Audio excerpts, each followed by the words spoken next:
요한복음 8장 31절부터 41절에 있는 말씀으로 휴대인 제목은 진리가 너희를 자유롭게 하리라입니다. 죄에서 벗어나는 유일한 탈출구는 예수님을 믿는 것밖에 없습니다. 예수님이 바로 아버지께 보냄받은 분임을 믿고 세상에 속하지 않으신 그분의 경고를 듣고 뇌 죄에서 돌이키면 살 것입니다. 그러나 이 경고를 무시한 채 세상에 속한 지혜를 의지하면 주님은 떠나실 것이고 그는 죄 가운데서 죽게 됩니다.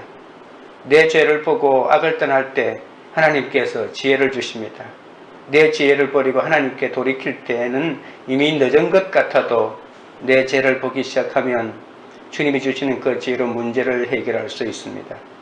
내 것을 포기하지 못하고 내 탐심을 멸하지 못하고 쌓아놓고 사는 인생은 실패한 인생입니다.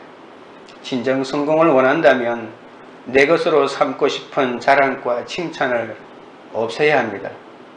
숨기고 있는 내 욕심과 죄를 말씀으로 발견하고 뽑아내야 하죠. 예수님은 사역자의 모범을 보여주셨습니다. 자신의 교훈이 아닌 하나님의 말씀만 전하고 자신의 말과 행동을 말씀에 일치시키고 구원의 소명을 다하는 자에게는 하나님이 세상이 감당할 수 없는 용기를 허락하십니다. 높은 데 쳐다보지 않고 낮은 자리에서도 자기 할 일을 열심히 하고 있으면 나를 비방하는 사람이 없어지죠. 내가 여전히 높은 사람, 잘난 사람들만 찾아다니기 때문에 비방이 있다는 것을 알아야 합니다. 나를 이 땅에 보내신 아버지의 사명을 감당하는 것은 고난적으로 외로운 일이지만 아버지의 임재는 고독과 고통을 초월하는 기쁨과 쉼을 허락합니다. 도무지 기뻐할 것이 하나도 없는 가운데서 예수 때문에 기뻐하는 사람이 바로 빛이 되고 생명을 비추는 사람 아닐까요? 오늘은 예수님께서 예수님을 믿는 유대인들에게 진리를 알지니 진리가 너희를 자유롭게 하면서 그들의 진심에 대한 말씀을 하십니다. 첫째는 인내입니다. 31절입니다. 그러므로 예수께서 자기를 믿은 유대인들에게 이르시되 너희가 내 말에 거하면 참으로 내 제자가 되고 30절에 보시면 많은 사람이 믿었다고 했는데 그래서 31절에 와서 예수님은 바로 그 믿은 유대인들에게 그 믿음을 검증하는 질문을 던지죠. 처음에 유대인들은 예수님의 표적을 보고 그의 이름을 믿었지만 이때 그들은 그리스도의 가르침을 받아들일 마음의 준비가 되어 있지 않았습니다.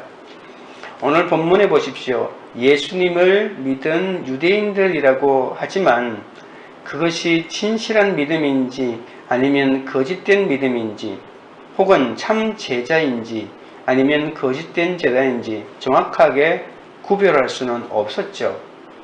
그런데 이것을 구별할 방법이 바로 예수님의 말씀과 어떤 관계를 맺고 있는지에 달려 있다는 것입니다.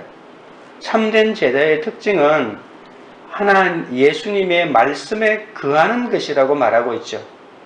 오늘 31절을 다시 보십시오. 뒷부분에 너희가 내 말에 거하면 참으로 내 제자가 되고 이 유대인 중에서 믿는 사람뿐만이 아니라 오늘 우리에게도 하는 말씀입니다. 예수님의 말씀에 거하지 않으면 예수님이 인정하는 제자는 될 수가 없죠. 거하다고 하는 것은 어떤 일시적인 경험이 아니라 변화 없이 지속적인 관계를 맺는 것을 말합니다. 오늘 하루 예수님의 말씀에 순종하는 삶을 사는 것이 아니라 그러한 예수님의 말씀을 지속적으로 내 삶에서 순종하려고 하는 마음이 있어야 되겠죠. 그러니까 예수님의 가르침에 순종하는 것이 예수님의 말씀에 거하는 것입니다. 예수님의 말씀에 계속 거하라는 권면을 하신 것은 유대인들은 예수님의 말씀을 아직도 믿지 못하고 예수님과 지속적인 인격적 관계를 맺지 못하고 있다는 반증인 것이죠. 표적을 일으킬 때는 믿음이 강력한 것 같아도 또 정말 삶에 대한 이야기를 하면 도저히 이해를 못하는 유대인들입니다. 예수님 안에 거하면 참 제자가 된다고 했는데 예수님의 말씀 안에 거하면 어떻게 예수님의 제자가 될 수 있을까요?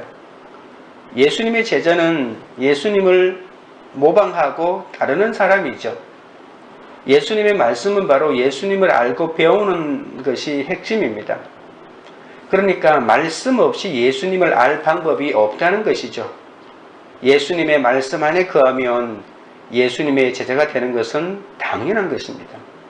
진리를 알려면 그리스도의 말씀에 거해야 합니다. 믿음으로 말씀을 붙잡고 인내해야 하죠.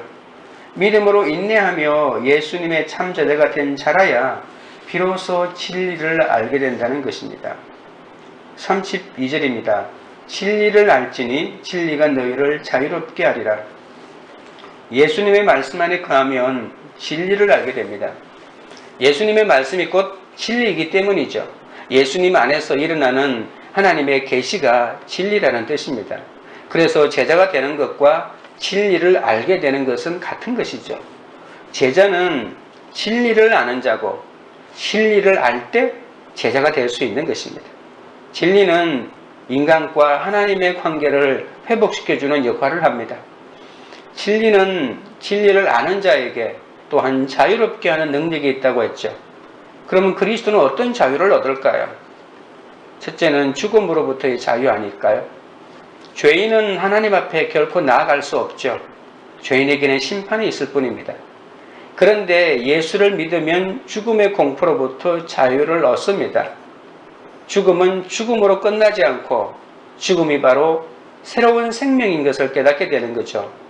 그러니까 다시 말해서 이 예수님을 알 때, 진리를 알 때 진리가 우리를 자유케 해주는 것은 죽음으로부터의 자유, 죄로부터의 자유라고 말할 수 있을 것입니다.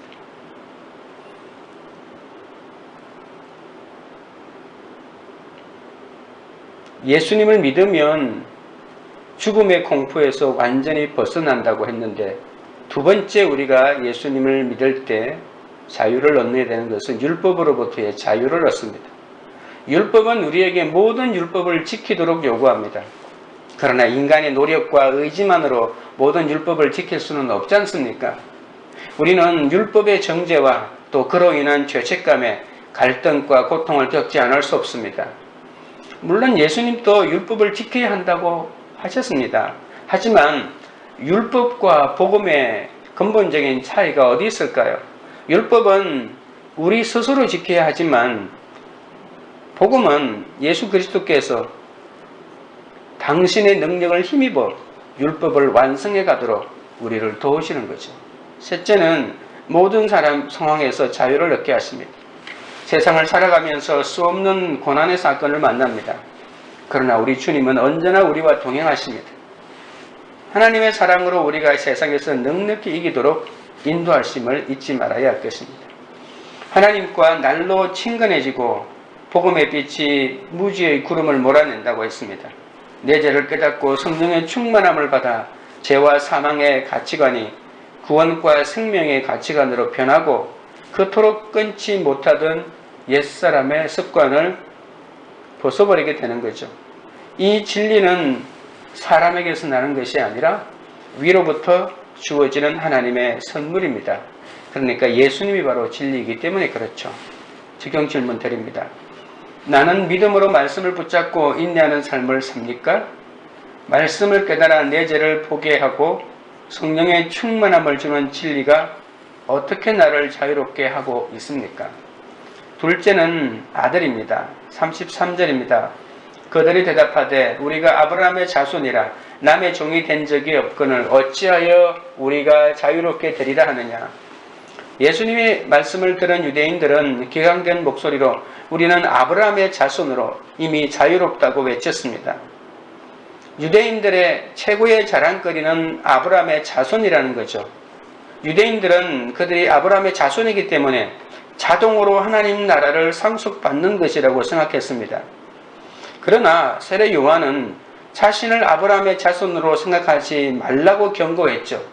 삶은 그렇게 살지 못하면서 입으로만 혈통의 아브라함이라고 하는 것을 자랑하지 말라는 것이죠. 예수님도 모든 유대인이 그 나라를 상속받을 수 없다고 경고한 적이 있습니다.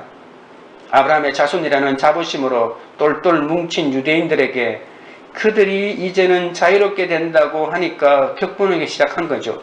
왜냐하면 그들은 한 번도 종이 된 적이 없는 자신들에게 자유를 선포하는 것은 자신을 모욕하는 것이라고 항의한 것이죠. 그러니까 너는 오늘부터 자유야 이렇게 말하면, 아니 내가 그러면 언제부터 자유를 못 얻고 어디 노예라도 사로잡혀 있었단 말인가 이렇게 생각하는 거죠. 정치적으로 보면 유대인들은 로마 황제의 노예죠. 그러니까 이 사람들은 착각하고 있어요. 지금 식민 통치를 받고 있잖아요. 나라가 없는 사람입니다. 노예죠. 종이죠. 그런데도 종이 아니라고 생각하는 겁니다. 참 웃기는 사람입니다. 그때 당시 나라가 없었어요. 로마의 총독 밑에서 다스림을 받고 있지 않습니까? 그런데 자기들은 여태까지 종이 된 적이 없다고 하는 이 거짓말이 얼마나 뻔뻔합니까? 그런데 유대인들이 자신들이 나라가 없이 로마의 종이라고 하는 것을 너무나도 잘 알고 있는데 이렇게 말하는 이유는 뭘까요? 비록 유대인들이 속박으로 된 상태에서 로마의 점령 아래 시달리고 있어도 이 바리새인들은 자신들은 지금 영적으로 자유롭다고 생각하는 거죠. 정말 어리석은 생각입니다. 34절입니다. 예수께서 대답하시되 진실로 진실로 너희에게 이르노니 죄를 범하는 자마다 죄의 종이라. 믿는 사람들은 아브라함의 자손으로서 그들의 영적인 자유를 자랑했지만 예수님은 너희들이 영적으로 봐도 자유인이 아니라고 말합니다. 정치적으로도 너희들은 노예고 그리고 영적으로 봐도 너희들은 자유인이 아니다. 왜냐하면 너희들은 죄 아래에 사로잡혀 있기 때문에 그렇다고 그들의 영적인 상태를 정확하게 진단해 주고 있습니다. 그들 스스로가 이런 종의 상태에서 스스로 벗어날 수는 없습니다. 죄를 범하는 자마다 죄의 종이라고 하는 말은 어쩌다 한번 죄를 짓는 것을 말하는 것이 아니죠. 아예 습관적으로 죄를 짓는 것을 말합니다. 죄를 범하는 자는 그 죄로 인해 자신이 이미 죄의 종이죠. 또한 자신이 범한 그 죄로 인해 더 죄의 종이 된다는 말씀입니다. 한번 죄의 종이 되면 계속해서 죄를 지을 수밖에 없는 상태에 머물 수밖에 없으니까 계속 더 그 죄의 종은 심해집니다. 그들은 하나님께서 보내신 죄 없는 예수님을 죽이려고 했던 자들 아닙니까? 아무리 아브라함의 자손인 것을 자랑해도 그들은 여전히 죄에 속해 있기 때문에 죄의 종이며 이런 죄 문제를 해결받고 예수님 말씀 안에 그해야 참으로 자유롭게 되는 거죠. 하나님 그렇게 잘 믿는다고? 죄를 안 짓는다고? 하나님이 보내신 예수님도 몰라보고 죽이려고 한 그들이 어찌 하나님을 제대로 알 수 있단 말입니까? 진리가 우리를 자유롭게 하려면 먼저 우리가 죄의 종이라는 진리를 알아야 합니다. 죄의 종노릇하며 남몰래 죄를 범했음을 인정해야 되지 않을까요? 이건 내가 알고 하늘이 아는 일 아닙니까? 내가 아무리 노력해도 나는 영원히 주인 집에 거하지 못하는 종임을 깨닫고 내 눈을 주인의 아들이신 그리스도께로 향해야 하는 것이죠. 35절입니다. 종은 영원히 집에 거하지 못하되 아들은 영원히 거하나니 그러므로 아들이 너희를 자유롭게 하면 너희가 참으로 자유로우리라. 예수님은 자신의 요점을 이해시키기 위해 집주인 비유를 사용하십니다. 종과 아들의 구분을 통해 밝혀진 아들의 정체성을 명확하게 하는 거죠. 종이 있고 아들이 있다는 것입니다. 종은 영원히 아들의 집에 거할 수 없습니다. 집 밖으로 쫓겨날 수밖에 없죠. 그런데 아들은 아버지의 상속자로서 아버지에게 속한 노예들을 자유롭게 할 수 있는 특별한 권한을 갖습니다. 그와 같이 예수님은 하나님의 집에 영원히 거하는 아들이십니다. 아들이시기 때문에 아들로서 죄의 종들을 죄로부터 자유롭게 할 수 있는 권능이 있는 것이죠. 예수님이 죄의 종으로부터 해방한 자들은 하나님의 가족으로 입양되었기 때문에 심판과 사망의 권세로부터도 자유를 얻게 되는 것이죠. 예수님이 상속자로서 아들로서 이제 하나님의 모든 권리를 이어받았기 때문에 예수님이 자유롭게 해주는 사람은 자유를 얻게 된다는 것입니다. 여러분 32절을 보십시오. 32절에서는 진리가 너희를 자유롭게 한다고 했는데 오늘 이 36절에서는 아들이 너희를 자유롭게 한다고 말하고 있습니다. 아들이 자유케 한다는 말은 진리를 통해 자유롭게 한다는 말이니까 이 32절에 있는 말과 똑같은 말이라고 볼 수 있습니다. 이 진리가 바로 하나님의 말씀입니다. 이 말씀인 로고스가 성육신을 통해 인간에게 다가왔던 것이죠. 이 로고스는 하나님으로부터 보고 들은 것을 우리에게 그리고 그때 당시에 유대인들에게 말씀하고 있는 것이죠. 그렇기 때문에 아들이 없이는 자유가 없다는 것입니다. 왜냐하면 아들이 바로 진리이기 때문에 그렇습니다. 예수님을 거부한 유대인들은 자신들을 자유자로 인식하고 있지만 그것은 거짓된 자유죠. 왜냐하면 그들에게는 아들이 없기 때문입니다. 이 아들이 없는 사람은 자유가 없습니다. 왜냐하면 진정한 자유는 아들로부터 오기 때문에 그렇습니다. 왜냐하면 아들이 바로 진리고 진리이신 바로 말씀이기 때문에 그런 거죠. 나의 죄를 고백하고 죄의 종된 삶을 회개할 때 아들이신 예수님이 나의 손을 잡아주시고 나를 해방시켜 주셔서 아버지의 양자로 삼고 그의 집에 영원히 거하게 해주시는 것입니다. 적용 질문 드립니다. 그동안 나는 어떤 죄의 종으로 살았습니까? 죄의 굴레에서 자유로워지고자 아들 대신 그리스도께 어떤 회개로 나아가겠습니까? 셋째는 행함입니다. 37절 38절입니다. 나도 너희가 아브라함의 자손인 줄 아노라. 그러나 내 말이 너희 안에 거할 곳이 없으므로 나를 죽이려 하는도다. 나는 내 아버지에게서 본 것을 말하고 너희는 너희 아비에게서 들은 것을 행하느니라. 유대인들은 진리와 자유로 부르시는 예수님의 초청을 거부했죠. 아브라함의 자손이라는 민족적 자부심과 영적 자존심으로 가득 찬 그들 안에는 너무나도 아쉽게도 주의 말씀이 있을 곳이 없다는 것입니다. 믿는 유대인들은 아브라함의 자손이라는 이 잘못된 자만심으로 자유에 대한 예수님의 가르침을 전혀 받아들이지 못하였습니다. 예수님은 그들이 아브라함의 육체적인 자손임을 인정하시긴 하지만 나중에 그들이 아브라함의 진정한 자녀라는 것은 부인하십니다. 혈통적인 의미에서 아브라함의 자손이라고 하는 것은 아무런 효과가 없다는 것입니다. 육으로 난 것은 육이요, 성령으로 난 것은 영이기 때문에 아무리 육으로 난 아브라함의 자손이라는 게 무슨 의미가 있습니까? 그들은 아브라함의 자손인 줄 알고 그렇게 자기를 자랑했지만 예수님의 말씀이 그들 속에 거하지 않는다고 예수님은 아주 정확하게 전곡을 찌르는 것입니다. 유대인들은 예수님을 죽이기 위해 얼마나 집요한 시도를 해왔는지 모릅니다. 이것이 바로 그들이 마음에 말씀이 없다는 증거입니다. 아니, 하나님의 말씀이 있다면 하나님이 보내시고 말씀 그 자체인 예수님을 죽이려 하는 그 자체가 말씀이 없다는 증거 아닙니까? 예수님은 이 믿는 유대인들의 편견 때문에 자신의 말씀이 그들 안에 있을 자리를 찾지 못한다는 것입니다. 씨 뿌리는 자의 비유에서 길가에 떨어진 씨와 다를 것이 뭐가 있습니까?